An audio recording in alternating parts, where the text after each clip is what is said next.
Hello दोस्तों, मेरे YouTube channel में आपका बहुत बहुत स्वागत है। तो आज हम लोग देखने वाले हैं फर्स्ट ईयर ऑर्गेनिक फार्मिंग यानी जैविक खेती का पेपर। और ये हुआ है एपीएस यूनिवर्सिटी रीवा के एफिलेटेड कॉलेजेस में। और अगर आप किसी भी यूनिवर्सिटी से हैं जो कि एमपी में है तो ये प्रश्न आपके लिए महत्वपूर्ण होंगे। और जैसा कि आप देख पा रहे होंगे, यहाँ पे लिखा हुआ है बीए, बीएससी, बीकॉम, बीएचएससी, बीसीए, बीबीए, ये सभी के लिए इम्पोर्टेंट है। और यहाँ पे लिखा हुआ है for regular students, new education policy, vocational subject, organic farming. और time allowed 2 hours, maximum marks 70।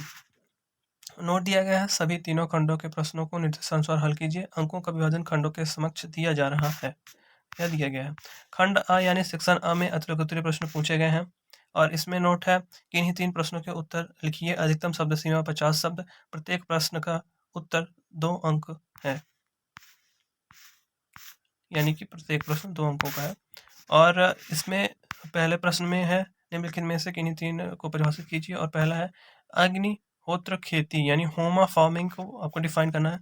और टोटल 5 टॉपिक्स दिए हैं, 2-2 अंक के हैं, लेकिन उनमें से आपको 3 ही करने हैं। और सेकंड में है मृदा संघनन यानी सॉइल कंपैक्शन। तीसरा है सजीव बाड़ यानी लाइव फेंसिंग। और चौथा है एजोला। पांचवा है मिश्रित खेती। और मिश्रित खेती को आप तैयार करके जा सकते हैं। एक इम्पोर्टेंट प्रश्न है जो हर बार लगभग पूछा जाता है, जिसको बोलते हैं मिक्स्ड फार्मिंग।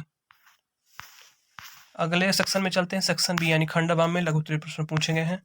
और इसमें नोट है कोई 6 प्रश्न लिखिए। अधिकतम शब्द सीमा 200 शब्द। प्रत्येक प्रश्न 6 अंक है, 6 अंकों का है। तो इसमें लिखा है संक्षिप्त टिप्पणी लिखिए, राइट शॉर्ट नोट्स ऑन। दूसरा प्रश्न है इसमें भू परिष्करण एवं इसके प्रकार यानी कि टिलैग एंड इट्स टाइप, इसको आपको डिफाइन करना है। और तीसरा प्रश्न है संरक्षण कृषि यानी कंजर्वेशन एग्रीकल्चर, इसको डिफाइन करना है। और चौथा है जैव कीटनाशी, ये भी एक महत्वपूर्ण प्रश्न है, आप इसको भी तैयार करके जा सकते हैं, जैव कीटनाशी को, बायो इंसेक्टिसाइड्स। पांचवा प्रश्न जैविक कृषि में फसल योजना एवं प्रबंधन, crop planning and management in organic farming. प्रश्न क्रमांक 6 जैविक खेती एवं प्राकृतिक खेती में अंतर और difference between organic farming and natural farming. आप इन सभी प्रश्नों को तैयार करें तो ये आपके लिए बहुत उपयोगी होंगे। और जिनको प्रश्न को मैं बता रहा हूँ वो तो बहुत ही महत्वपूर्ण है, उनको आप छोड़े बिना परीक्षा में जा ही नहीं सकते। और जैसे कि आपका ये 7वां प्रश्न है पंचगव्य बनाने की विधि, ये भी महत्वपूर्ण प्रश्नों में से एक है। और मेथड ऑफ पंचगव्य प्रिपरेशन। और प्रश्न क्रमांक 8 पशुपालन का जैविक कृषि में महत्व, importance of animal husbandry in organic farming. और 9वां है मृदा स्वास्थ्य यानी सॉइल हेल्थ, इसको डिफाइन करना है। किन्हीं 6 को करना है।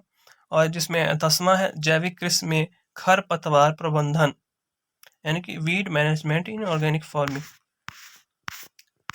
प्रश्न क्रमांक 11 में पूछा गया है परंपरागत किस्मों का महत्व, role of traditional varieties in organic farming.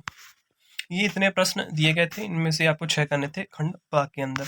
अब चलते हैं खंड सा में यानी सेक्शन सी में दीर्घ उत्तरीय प्रश्न पूछे गए हैं। और 2 करने हैं, प्रत्येक 14-14 अंक के हैं, यानी कि टोटल 28 नंबर का सेक्शन सी पूछा गया। इसमें नोट दिया गया कि इन्हीं 2 प्रश्नों को हल करें। अधिकतम शब्द सीमा 500 शब्द। प्रत्येक प्रश्न के लिए 14 अंक है, यानी 500 शब्दों में आपको उत्तर लिखना है और 14 अंक का प्रत्येक प्रश्न है।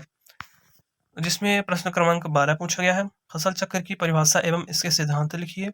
जैविक खेती में फसल चक्र के महत्व का वर्णन कीजिए। मैं इस क्वेश्चन पेपर को शॉर्ट्स में भी डाल सकता था, लेकिन कुछ भाइयों ने कमेंट किया कि सही तरीके से दिखाई नहीं पड़ता शॉर्ट्स में, तो इसीलिए मैं इसका वीडियो बना रहा हूँ, जिससे कि आपको ये प्रश्न क्लियर दिखें और आप अच्छे से तैयारी कर पाएँ। और इसके अथवा में है प्रश्न, 12वां प्रश्न के अथवा में जैविक खेती में कीट एवं रोग प्रबंधन के विभिन्न उपायों का वर्णन कीजिए। प्रश्न क्रमांक 13 में पूछा गया है पलवार को परिभाषित कीजिए। पलवार के विभिन्न प्रकारों का उल्लेख करते हुए जैविक खेती में पलवार के महत्व पर प्रकाश डालिए। और इसके अथवा में प्रश्न पूछा गया है जैविक खेती की परिभाषा एवं सिद्धांतों का उल्लेख करते हुए भारतवर्ष में इसकी संभावनाओं पर प्रकाश डालिए। तो ये रहे आपके कुछ प्रश्न जो कि 2023 जैविक खेती की परीक्षा में पूछे गए थे। तो ऐसे ही भी आपको और भी कोई पेपर चाहिए तो आप कमेंट बॉक्स में कमेंट कर सकते हैं। Thank you for watching the video.